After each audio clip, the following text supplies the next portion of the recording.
अटलादरा मंदिर के संत international yoga day में शामिल हुए।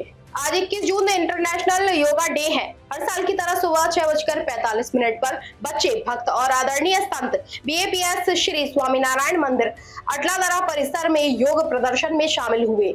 रिपोर्टर राहुल राजपूत। जय स्वामीनारायण।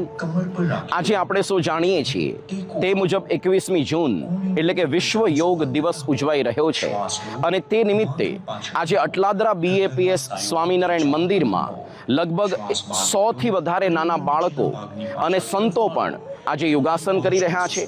સાથે સાથે વડોદરા જિલ્લાનો સરકારી કાર્યક્રમ પણ આજે યજ્ઞપુરુષ સભાગૃહ અટલાદરાના સભામંડપની અંદર પણ મોટા પાયે ઉજવાઈ રહ્યો છે। આપણે જાણીએ છીએ કે ભારત વર્ષની અંદર મહર્ષિ પતંજલિ થયા, જેમણે યોગ સૂત્ર નામનો ગ્રંથ આપ્યો અને તેમાંથી અષ્ટાંગ યોગની આખી પ્રક્રિયા એમણે આપી છે। યમ, નિયમ, આસન, પ્રાણાયામ, પ્રત્યાહાર, ધારણા, ધ્યાન અને સમાધિ। બહુ જ ઓછા લોકો અંતિમ કક્ષા સુધી પહોંચી ગયા છે। અત્યારે જે આપણે કરી રહ્યા છે તો ત્રીજું અને ચોથું પગથિયું છે યોગ અને પ્રાણાયામ। પરંતુ ભગવાન સ્વામિનારાયણ એવા વ્યક્તિ હતા કે જેઓ પોતે અંતિમ કક્ષા એટલે કે સમાધિ સુધી પહોંચ્યા હતા।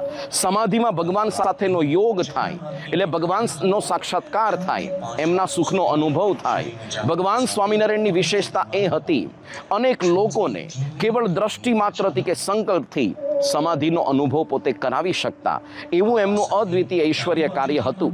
અને આજે BAPSની અંદર પણ પ્રમુખ સ્વામી મહારાજ પણ યોગાસન કરતા અને મહંત સ્વામી મહારાજ પણ વર્તમાન કાળે યોગાસન કરે છે। ભગવાન સ્વામિનારાયણ સંતોને શીખવતા આજે મહંત સ્વામી મહારાજ પણ આગ્રહ રાખે છે કે આપણે સૌએ યોગાસન જીવનની અંદર અપનાવવા જોઈએ।